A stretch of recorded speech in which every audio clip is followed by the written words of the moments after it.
sienta tan vacío el espacio. Amén. Así que vamos a cerrar nuestros ojos y vamos a orar para poder comenzar esta predicación. Padre nuestro que estás en los cielos, Dios amado, vamos delante de tu presencia, Dios. Agradecemos, Señor, tu amor, tu misericordia, Señor. Te exaltamos, Señor, como lo decía esta alabanza, simplemente porque tú eres, Señor. Tú eres nuestro Dios, Señor. Tú eres el que ha sido, Señor, el que es y el que ha de venir, Padre Celestial. Confiamos en esa promesa, Dios amado. Sabemos que en este tiempo, Dios amado, tú también quieres guiar a tu iglesia, guiar a tu pueblo, Señor, por la senda correcta, Señor. Padre amado, que nuestros corazones, Señor, y nuestras mentes estén receptivas a tu voz, no a la mía, Señor, a tu voz, Padre Celestial. Me dispongo delante de ti para que tu Espíritu Santo simplemente hable conforme a la voluntad que tú tengas para esta noche. Dios, dejamos todo en tus manos, en el nombre de Jesús. Amén. El nombre de la predicación de esta noche se llama Gózate, guárdate y gloríate en Cristo.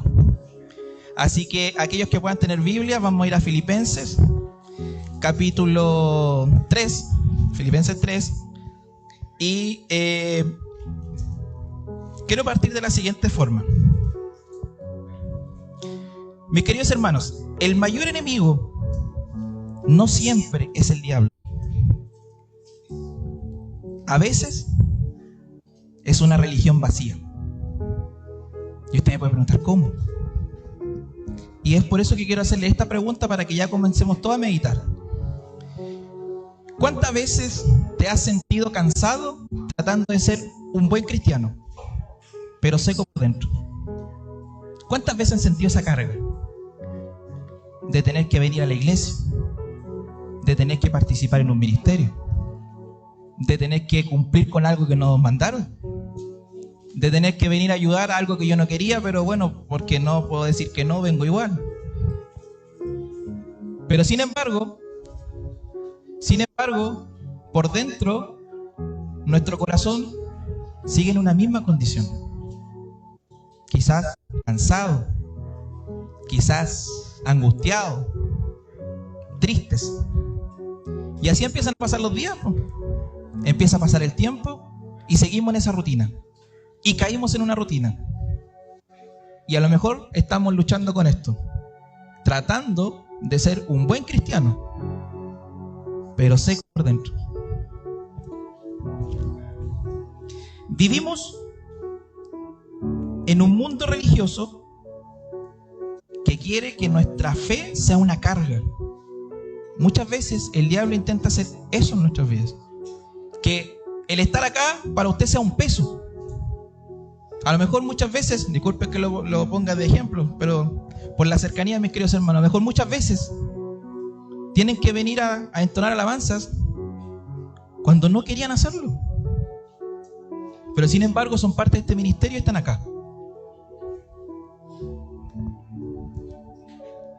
Sin embargo, Filipenses 3, Pablo nos regala los siguientes 3 puntos, que es lo que vamos a ver a continuación. Nos llama a gozarnos en el Señor, a cuidarnos de los falsos maestros y a gloriarnos solo en Cristo. Y un punto importante que es con lo que termina este capítulo, que es algo completamente espectacular, y es que nos recuerda que somos conciudadanos del cielo. Mis queridos hermanos, si nosotros no somos de aquí, entonces tenemos que vivir para allá. Estamos acá, pero no pertenecemos acá. Y ahora lo vamos a ver, ¿cierto?, a continuación. Así que aquellos que tienen Biblia, le voy a nuestra hermana Andrea que vamos a proyectar Filipenses capítulo 3, versículo 1, ¿ya? En la Reina Valera, exacto. Así que quienes tengan Biblia me pueden acompañar, y si no, pueden escuchar. Dice así, en el nombre del Señor: por lo demás, hermanos, gozaos en el Señor. A mí no me es molesto el escribir las mismas cosas, y para vosotros es seguro. Simplemente aquí leímos que dice: hermanos, gozaos en el Señor. ¿Sabe que hay algo muy interesante? Que esta carta fue escrita por Pablo estando preso. Ya lo nombraron, ¿cierto?, en los capítulos anteriores, y no me voy a detener mucho ahí. La diferencia de esta carta, por ejemplo, con la de Corintios, es que cuando escribe a Corintios, ¿cierto?, escribe con una urgencia, porque habían cosas que corregir, habían cosas que estaban pasando dentro de la iglesia, y él tenía que justamente poner quizá un freno, indicar el camino, mostrar en qué se estaba equivocando la congregación y aquella iglesia. Y acá Pablo está en una misma condición, está preso. Pero resulta que en esta carta Pablo se detiene un momento a escribir temas teológicamente hermosos, mis queridos hermanos, porque él escribe con calma. Él escribe una carta de inspiración, escribe algo que está saliendo completamente inspirado por el Espíritu Santo y con detalle. Aquí no hay una urgencia. Entonces, cuando lo miramos de esa forma, seguimos haciéndonos la pregunta, y una fue una de las primeras preguntas que yo me hago: ¿cómo un hombre que está detrás de las rejas, que a esta altura ya ha pasado todo lo que hemos estudiado en otras cosas, ha sido castigado, bueno, lo vamos a ver en detalle más adelante, pero ha tenido una vida más o menos de 30 años desde que se convirtió hasta este momento? 30 años de ministerio, 30 años de que conoció al Señor, y Él nos llama a gozarnos. El camino que nos está indicando Pablo es el correcto, porque lo que nos está diciendo es que nuestro gozo, nuestra paz, nuestra tranquilidad, nuestra vida está en el Señor. Está en el Señor. Hermanos, no sacamos nada con buscarla, ni intentar satisfacer nuestro corazón con cualquier otra cosa, porque no lo vamos a lograr. El enemigo es astuto, lo puede tener entretenido, y pasa, y nos pasa. Y aquellos que hemos pasado por ese punto, lo sabemos cómo es. Podemos pensar que la estamos haciendo bien, y el enemigo, ¿qué nos empieza a dar? Autonomía, hazlo nomás.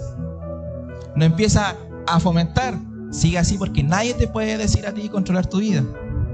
Y así, y así. Y uno comienza un camino tan lejano que cuando ya se da cuenta que necesita a Dios, está completamente lejos. Y cuando llegamos a ese punto, no sabemos cómo volver, porque Dios sigue estando en el mismo lugar. Dios sigue estando ahí mismo esperándonos. Donde apareció la primera vez el mensaje en su vida, ahí está Dios. La cruz no se ha movido de lugar.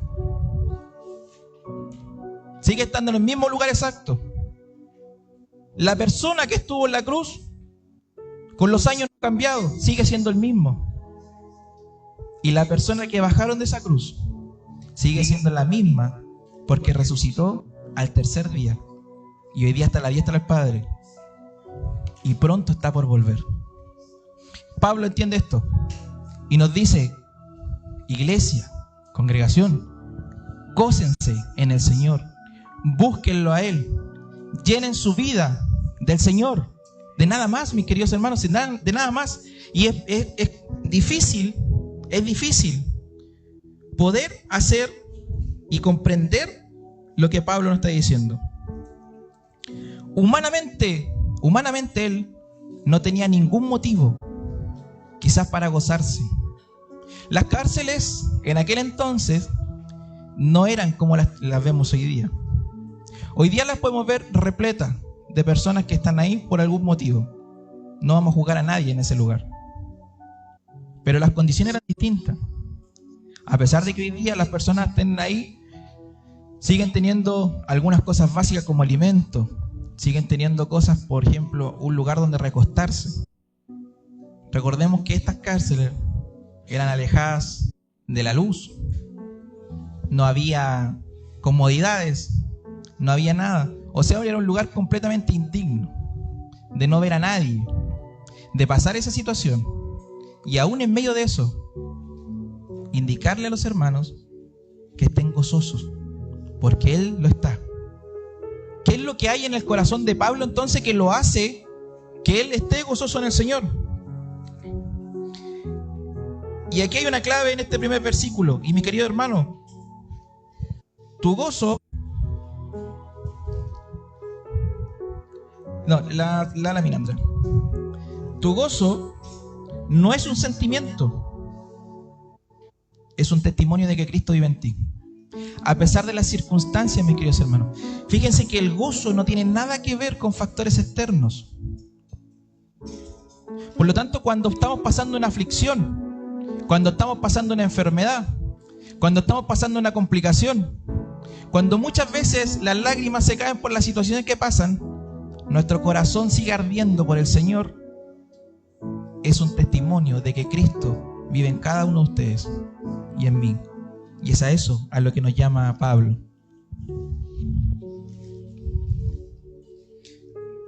Mis queridos hermanos, les quiero hacer una pregunta. Traigo varias preguntas para que podamos meditar esta noche. ¿Está dejando que las circunstancias determinen su alegría? ¿O está anclado en la obra de Cristo? El gozo suyo, en pocas palabras, ¿de qué depende? ¿Depende del resto? ¿Depende de lo que sucede? Ahí no, Andrés. Ahí decía, tu gozo no depende de las circunstancias. No depende de factores externos, dependen del Señor. Avancemos. Versículos 2 y 3. Dice: guardaos de los perros, guardaos de los malos obreros, guardaos de los mutiladores del cuerpo, porque nosotros somos la circuncisión, los que en espíritu servimos a Dios y nos gloriamos en Cristo Jesús, no teniendo confianza en la carne. Guardaos de los perros. ¿Sabe que estaba súper complicado con este versículo? Pero quiero que lo entendamos bien, clarito, clarito. En aquel entonces, los perros no eran como hoy día un perro puede estar en nuestras vidas, como una mascota, ¿cierto? Y parte de las familias. Los perros en aquel entonces, mis queridos hermanos, eran animales que andaban sueltos, libres, muchos eran carroñeros, ¿ya? Entonces, el término de perro era despectivo. Cuando Pablo dice cuidado de los perros, él lo está indicando y él está haciendo la comparación de aquellos que andaban justamente con malas intenciones. Fíjense que la iglesia en Filipo, Pablo no tuvo tanto trabajo para plantar la iglesia en aquel lugar, como tuvo en otros lugares donde se dedicó más tiempo. De hecho, este es un paréntesis bíblico, porque me llamaba demasiado la atención cómo Pablo, iba a lugares donde estaba un par de años y plantaba una iglesia y de repente algo voy pasando por aquí, ¿cierto? Voy trabajando, el Señor lo puso y levantan una obra. Qué tremendo la disposición, el respaldo que Dios le da para trabajar. Y ahí podemos sacar el principio de que cuando nos disponemos en la mano del Señor, el respaldo de Él está. No depende nada de nadie, sino simplemente de Dios y de lo que Él quiere hacer. Y además de todo eso, Pablo tenía que luchar justamente con los judaizantes, por ejemplo. Habían falsos maestros.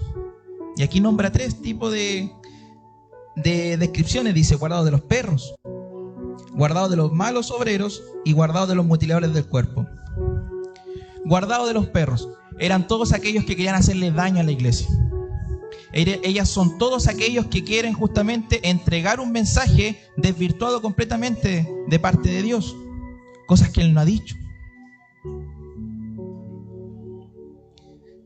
Por ejemplo, los judaizantes, así como estaban entrando y convirtiéndose personas al cristianismo por el evangelio que estaba predicando Pablo en el nombre del Señor, habían personas que, por ejemplo, podían haber estado aquí afuera diciéndole: ustedes no pueden ser salvos porque no están circuncidados, le decían a los gentiles, y lo hacían entrar en un conflicto, porque realmente la ley, hasta aquel entonces, la ley indicaba que para entrar en el pacto, ¿cierto?, de Dios había que ser circuncidado.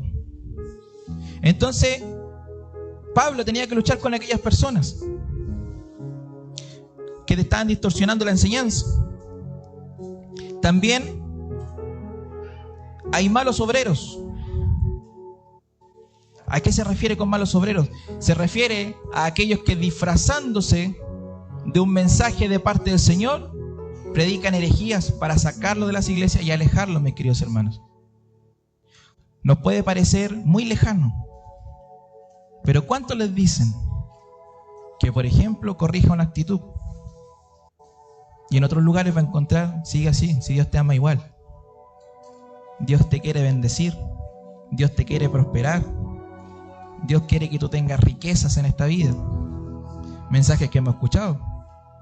Y que más encima les digo, y viene de es que el Señor dice. Y ahí estamos justamente frente a malos obreros. Y además nos menciona una tercera descripción: mutiladores del cuerpo. Son aquellos, mis queridos hermanos, kamikazes que no les importa nada con tal de destruir el mensaje del Señor y llevar a la gente a la perdición. Ahora la palabra dice: cuídense. Mis queridos hermanos, si se dan cuenta, la palabra, Pablo nos está aconsejando en esta noche que se cuiden. O sea, ustedes tendrían que tener la capacidad de poder ver y describir si lo que yo le estoy diciendo es cierto o lo que yo estoy equivocado. ¿Cómo lo vas a ver si no estudiamos? ¿Cómo lo vas a ver si no leemos la Biblia? ¿Cómo lo vas a ver si no estamos en una comunión con Dios y el Espíritu Santo habita fuertemente en nuestras vidas? Pablo, cuando dice que los cuidemos, es porque estas situaciones pasan. Han pasado y seguirán pasando. Y es ahí donde debemos estar atentos, mis queridos hermanos, a esas señales. Aquí vemos que Pablo fuertemente está describiendo de una manera muy drástica, nos está dando unas ilustraciones que son bastante fuertes si leemos las palabras. Pero era la forma de generar la conciencia, era la forma de hacerles entender al pueblo que había que tener una preocupación por tener una comunión con el Señor, por conocer a Dios. No simplemente manejar información, sino que conocer, relacionarse con Dios. Saber cómo es la salvación. Mis queridos hermanos, el otro día estaba leyendo un artículo y realmente estaba disfrazado de tal manera que todas las cosas que decían eran prácticamente ciertas. Lo único que decía era que la Trinidad no existe, que Dios era uno solo, pero la Trinidad no existía. Entonces, si nosotros no tenemos cosas claras de quién hemos creído, de quién nos salvó, de quién nos ama, de quién nos tiene esta noche acá, mis queridos hermanos, vamos por un camino de peligro. Cualquier cosa nos puede desviar, cualquier cosa nos puede sacar del camino. Por eso, si aún no tenemos la capacidad por lo menos de leer, mis queridos hermanos, ore con el Señor, parta de ahí. Relaciónese con Dios. Porque si aunque no leamos, mis queridos hermanos, que lo debemos hacer, no estoy justificando, el Espíritu Santo actuará en el momento correcto para poder sacarlo de alguna situación de peligro y de decirle, por lo menos, que tenga el corazón que le diga que ahí no es. Y eso es lo que nos llama Pablo. Entonces, una frase que apunté aquí es que no todo el que habla de Dios te está acercando a Dios. Y como lo tenía en una imagen, no sé si lo puedo colocar, Andrés. La tercera, dale a la siguiente. Ahí está. No todo el que predica edifica. Tengamos eso en consideración, mis queridos hermanos, y estemos atentos. Porque la palabra, si leemos otros evangelios, si leemos otros libros de la Biblia, nos muestran. No tenemos lucha contra carne ni sangre, sino contra principados. El enemigo es astuto. Y aunque nos parezca lejano, mis queridos hermanos, esto está presente, muy presente. Así que debemos tener ese punto claro. Ahora vamos a leer desde el versículo 3 al 11. Dice así: porque nosotros somos la circuncisión, los que en espíritu servimos a Dios y nos gloriamos en Cristo Jesús, no teniendo confianza en la carne, aunque yo tengo también de qué confiar en la carne. Si alguno piensa que tiene de fe confiar en la carne, yo más. Circuncidado al 8º día, del linaje de Israel, de la tribu de Benjamín, hebreo de hebreos, en cuanto a la ley, fariseo, en cuanto a celo, perseguidor de la iglesia, en cuanto a la justicia, que es en la ley, irreprensible.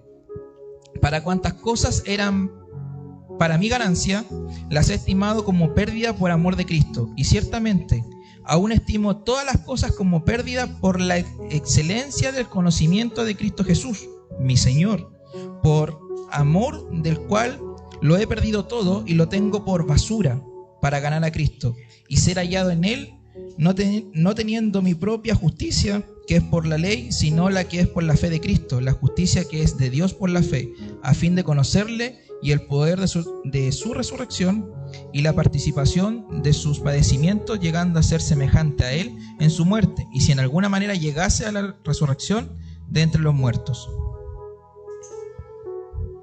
Esta parte es tremenda y una de las cosas que a mí me marca y me llamó demasiado la atención fue nuevamente las credenciales de Pablo. Porque primero, como les decía, Pablo estaba luchando y estaba indicando a la iglesia que se cuidaran de las falsas enseñanzas, de los falsos maestros, ¿cierto? Que le estaban diciendo a los gentiles que estaban convirtiéndose, que ellos para ser parte del pacto de Dios debían circuncidarse. Entonces Pablo comienza indicando que, por ejemplo, la circuncisión, lo que indicaba la ley era que había que hacerlo el 8º día. ¿Ya? Sin embargo, los mutiladores del cuerpo, aquellos que querían hacer daño, simplemente le decían: ustedes tienen que circuncidarse ahora. A una persona de 40 años, a una persona de 30 años. ¿Qué es lo que estaban indicando ellos? Que simplemente el evangelio en este momento era simplemente por obras. Era algo que usted podía hacer. Y lo que Pablo estaba predicando es que justamente la salvación del Señor era por gracia, por el amor que Él nos tenía a todos. Un regalo inmerecido. Entonces Pablo, para poder nuevamente argumentar ese punto, ya porque hasta acá ya había participado del concilio, ¿se acuerda? Hechos 15 por ahí, ¿sí? Donde se había discutido el tema de que si los gentiles debían ser circuncidados o no, y ahí ya había quedado claro que los gentiles no debían ser circuncidados porque ya el evangelio era por gracia. ¿Amén? Bien. Por lo tanto, por eso nosotros hoy día también no participamos de la circuncisión, ¿cierto? Sin embargo, Pablo empieza a argumentar, ¿cierto?, con su propia vida. Y esto ya es lo tremendo. Porque él dice: si alguien tiene de qué gloriarse, los judaizantes, los falsos maestros, de que ellos eran circuncidados, yo más, le dice. Judío, hebreos de hebreos, circuncidado al 8º día, fariseo, maestro de la ley. El hombre estudiaba, el hombre era intachable, irreprensible. De la ley, celoso. Y aquí había una parte que conversaba con mi señora. Quizás los jóvenes me van a entender porque el otro día se lo expliqué, pero estábamos compartiendo un café, mirando el cielo, y yo le decía lo siguiente: muchos criticábamos a Pablo. Hoy día es fácil porque tenemos la historia, pero nosotros decíamos: ¿cómo Pablo podía perseguir a los cristianos y los mataba y iba detrás de ellos? Yo le decía: si yo te coloco a ti en la plaza de armas de Talcahuano, sabemos que Dios va a venir, Jesucristo va a venir, y aparece una persona hoy día. Esto simplemente era para poder hacer la ilustración. Ojo. Y aparece una persona en la plaza que dice: yo soy Jesucristo. ¿Qué harías tú como líder de la iglesia? Como persona que está participando en los estudios bíblicos, que se está preparando, que ama al Señor con todo el corazón. ¿Qué es lo que va a hacer? Me dijo: claramente trataría de indicar que a lo mejor eso es mentira, porque él no puede ser Jesucristo. Y correría, ¿cierto? Y a lo mejor lo perseguiría. Y si empieza a acumularse más gente, todos ellos están equivocados. Y trataría de luchar con eso, ¿cierto? Sí, me decía. Eso fue lo que hizo Pablo. Eso fue lo que hizo Pablo. Y ya nosotros lo juzgamos. Pero en aquel momento, cuando él lo estaba haciendo, él estaba justamente celando la ley. Él estaba celando la ley. Su amor por Dios era grande. Y él no quería justamente que la palabra se distorsionara, que los mandamientos no se cumplieran, y él lo cumplía a cabalidad. Y cuando él estaba siendo perseguidor de la iglesia, o sea, por lo tanto estaba en una motivación correcta, en el camino equivocado, pero con una motivación correcta, porque él estaba celando la ley. Y sin embargo, Dios sale a su encuentro. Entonces él dice, yo tengo todas estas credenciales. Si alguien quiere si alguien quiere gloriarse de la ley, de la palabra, del cumplimiento, yo puedo ser el primero. Si midiéramos simplemente las cosas por obras, a lo mejor él podría haber sido prácticamente un hombre perfecto. Sin embargo, y esta es la parte tremenda, más o menos Pablo, cuando se convierte, la historia dice que debería haber tenido entre 27 años aproximadamente, entre los 27 y los 30 estuvo el momento de su conversión. Más o menos, hermano, ya usted más o menos tiene esa edad, está en ese rango por ahí, ¿cierto? Pablo más o menos podía haber sido de su edad, mis queridos hermanos.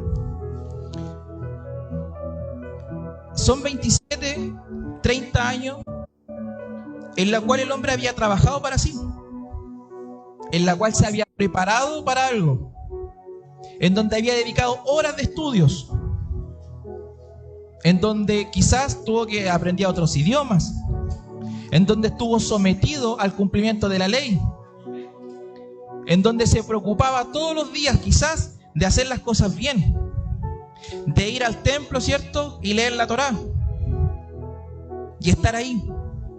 De hecho lo vemos en otros relatos, ¿cierto? En su posición de fariseo. Y Pablo, ¿qué dice? Todo eso lo tengo por pérdida. Dice basura la palabra aquí. ¿Y saben lo que significa basura traducido directamente desde la Biblia? Estiércol. Y yo decía, es que esto es aún tremendo. Porque Pablo comienza a sacarse su traje de fariseo. Algo que le daba estatus, algo que le daba presencia, algo que le daba importancia dentro de la sociedad. Sin embargo, él conoce al Señor y comienza a despojarse de eso. El tiempo que él había invertido en un camino, lo empieza a dejar atrás. Y no le empieza a preocupar qué es lo que va a suceder. No le empieza a preocupar qué es lo que va a pasar con su economía. No le empieza a preocupar qué es lo que va a pasar con su familia. No le empieza a preocupar qué es lo que el resto va a decir. Porque él se comienza a disponer en la voluntad de Dios. Y el principio bíblico que comenzamos a extraer aquí, mis queridos hermanos, es cuando hablamos de humildad. Recién cantamos que queríamos ser más humildes. Y la humildad, mis queridos hermanos, no es más que dejarnos nosotros mismos para que Dios habite en nuestras vidas y sea más de Él y menos de nosotros. Y eso es tremendo, mis queridos hermanos, porque Él claramente aquí empieza a decir, y yo me comienzo a extender hacia adelante. Lleva hasta acá casi 30 años de ministerio. Llegan hasta acá con varias iglesias plantadas, con enseñanzas tremendas. Gran recopilación de él tenemos acá en la Biblia. Y sin embargo, él dice que las cosas que ha ido viviendo no las toma por ganancia. ¿Por qué? Porque él se piensa a extender hacia adelante. La motivación que había detrás de Pablo en todo lo que él hizo en su vida siempre tuvieron que ver con que él quería ver a Cristo frente a frente. Y eso no sería acá, eso no sería aquí, eso sería allá, arriba en los cielos. Por eso, mis queridos hermanos, la vida de Pablo es tan espectacular, porque siempre, todo lo que podía suceder en su vida, su foco siempre estaba arriba. Él estaba en la cárcel en estos momentos, pero su corazón estaba apuntando hacia arriba. Él podía, hermanos, es imposible que no haya estado triste, es imposible que no haya estado cansado. Mis queridos hermanos, es imposible que no haya sentido dolor. Lo mordió una serpiente, naufragó, fue azotado. Hermano, un azote. ¿No cree que a lo mejor hubieron heridas abiertas ahí? ¿No cree que no hubieron justamente heridas que a lo mejor se podían haber infectado? Hermano, nos hacemos un corte con un cuchillo en la punta del dedo y nos duele horrible. Imagínese la espalda de una persona que sufrió 29 azotes. sangrando, encima de una túnica y echado simplemente de nuevo a una celda, sin luz, sin comodidades, sin tele, sin redes sociales, sin comunicación con el exterior. Y aún ahí, escribiéndole a otros y motivando para que amen al Señor como Él lo ama. Es tremendo. Y nada de eso lo tiene por ganancia en esta vida. Porque Pablo no se fija en lo temporal. Mis queridos hermanos, todo lo que nosotros vivamos en esta tierra es temporal. Una enfermedad, una condición, nuestra vida en esta tierra es temporal, mis queridos hermanos. La salud, la buena salud es temporal. La mala salud también es temporal. El cansancio es temporal. La energía es temporal.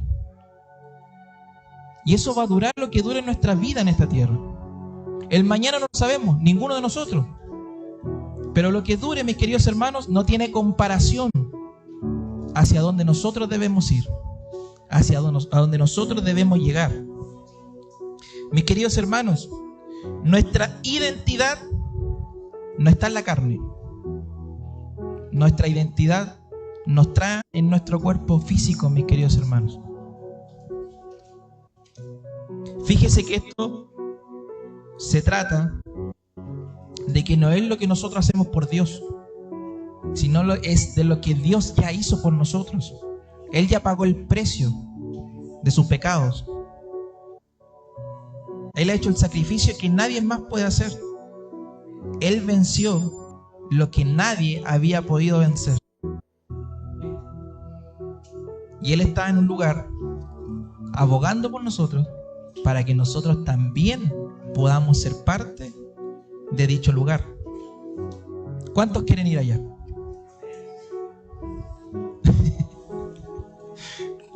Con ese ánimo, mis queridos hermanos, llegaremos al cielo. Vamos a tener que comprar unos pasajes en avión, yo creo, para poder alcanzar la estatura. Pero ese es el punto, mis queridos hermanos. Por eso Pablo tiene todo esto por pérdida, y es tremendo. Y ahora los invito a leer el versículo 20 y 21. Dice así: mas nuestra ciudadanía está en los cielos, de donde también esperamos al Salvador, el Señor Jesucristo, el cual transformará el cuerpo de la humillación nuestra para que sea semejante al cuerpo de gloria suyo, por el poder con el cual puede también sujetar a sí mismo todas las cosas. Mi querido hermano, tú no perteneces a este mundo.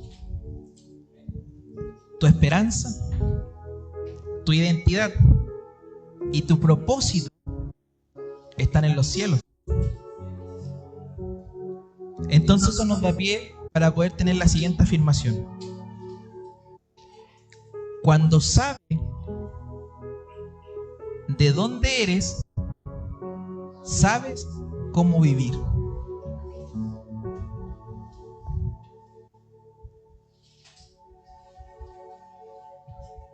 Pregunta: ¿estoy viviendo como alguien que pertenece al cielo o como alguien atrapado en las reglas de la tierra? Si queremos saber cómo vive alguien que es ciudadano del cielo, lo vemos en Pablo. Vemos su transformación de vida. Vemos realmente, por ejemplo, de manera física, cómo fue de más del lugar que tenía en una posición social a menos, trabajando por ahí, quizás alojándose en cualquier parte. En algunos momentos fueron en lugares buenos, en otros lugares no tanto, pero todo se trataba de Dios. Todo se trataba de verle algún día, porque él entendía que todo lo que pasara acá era simplemente temporal, y él sabía que ya era ciudadano del cielo. Y eso es algo que nosotros debemos tener claro, mis queridos hermanos. Mire, le quiero contar la siguiente historia y ya con esto voy a ir terminando. Un hombre, un día, que vivía en un país extranjero, contaba la siguiente experiencia. Fíjense, él tenía una visa temporal, que es un permiso para estar en un país por un tiempo limitado. Aquellos que han tenido la oportunidad de poder viajar al extranjero, quizás en lugares así, sabrán de qué se trata con certeza este punto. Cada cierto tiempo tenía que renovarla, tenía que pagar impuestos extras y vivir con la incertidumbre si se la iban o no a cancelar, porque no está seguro, ¿ya? Pero un día, después de años de espera, recibió una carta que decía lo siguiente, aparecía la siguiente frase: ahora eres ciudadano. Y este hombre contaba con tanta alegría lo siguiente. Él decía: el día que recibí mi ciudadanía, todo cambió. Ya no tenía que andar preocupado por permisos, por reglas que no entendía, ni por si lo iban a echar afuera de aquel país. Ahora pertenecía oficialmente a ese país. Tenía derechos, identidad, una nacionalidad y seguridad. Muchos creyentes, mis queridos hermanos, viven su vida espiritual como si tuvieran una visa temporal en el cielo. Muchos piensan y creen que tienen que esforzarse, cumplir y demostrar que merecen quedarse. Sin embargo, como veíamos, Filipenses 3:20 nos decía: nuestra ciudadanía está en los cielos. No estás de paso, no estás a prueba, no estás bajo observación, perteneces al cielo. Mis queridos hermanos, ¿se da cuenta lo que le está diciendo el Señor? Pertenece al cielo, a un reinado que no es de este mundo, pero es que es por sobre este mundo, a un lugar donde no hay enfermedad, a un lugar donde no hay aflicción, a un lugar donde no se pasa hambre, a un lugar donde no habrá envidia, ni robos, ni contiendas, ni pleito, ni envidia, a un lugar en donde la adoración a nuestro Dios será por la eternidad, en donde momentos como el que nos regaló el Señor durante 15 minutos que cantamos 3 alabanzas serán por la eternidad, en donde no habrá preocupación ni llantos, en donde a lo mejor nos reencontraremos. ¿Quién sabe, si una hermana Erika? Les quiero hacer la siguiente pregunta. Bueno, para cerrar el punto anterior, mis queridos hermanos, cuando sabemos que pertenecemos al cielo, podemos vivir con gozo, libertad y seguridad, que era como lo veíamos al principio. ¿Está viviendo su fe desde el gozo de la alegría o de la carga de la religión? Nuestra fe, mis queridos hermanos, hoy día es un peso. ¿Es un peso estar acá? ¿O realmente nos gozamos en venir acá?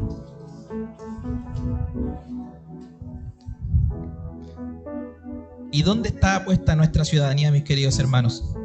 ¿En las cosas de la tierra? ¿En los logros? ¿En los méritos?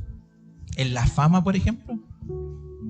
¿O en la esperanza eterna de ser ciudadano del cielo? ¿Dónde está nuestra ciudadanía?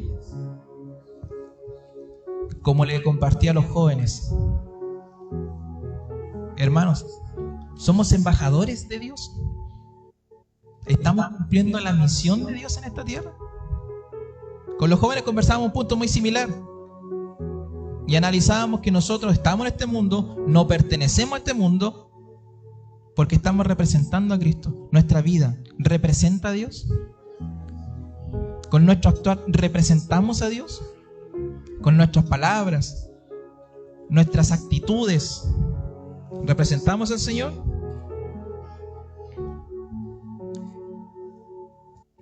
Tengo 3 aplicaciones prácticas, mis queridos hermanos, para que nos llevemos a nuestra casa y lo podamos hacer, cumplir. Durante esta semana que viene, de aquí hasta el próximo jueves, cultive el gozo en la presencia de Dios cada día. Tome 5 minutos cada mañana y agradezca al Señor. Adore. Recuerde que su gozo está en Dios. Segundo, Corten las voces que le roban la libertad. Veíamos que Dios nos llamaba a cuidarnos de los mutiladores, de los perros, ¿cierto? Y de los falsos maestros. Identifique qué personas, predicaciones o hábitos le están robando la gracia y el gozo. Examinemos, mis queridos hermanos, qué estamos escuchando, qué es lo que estamos viendo, de qué se está alimentando nuestro corazón. Y córtelo, sáquelo. Por lo menos esta semana, haga este ejercicio. Y viva con mentalidad celestial. Como les decía, antes de actuar, siempre pregúntese, usted misma, usted mismo, ¿esto que voy a hacer, esto que voy a decir, refleja que soy ciudadano del cielo? Hágase esa pregunta en todo lo que usted pueda hacer esta semana. Pero siempre que sus decisiones reflejen a Dios. Amén. Mis queridos hermanos, le voy a pedir a nuestros hermanos del coro que puedan pasar para poder entonar una alabanza.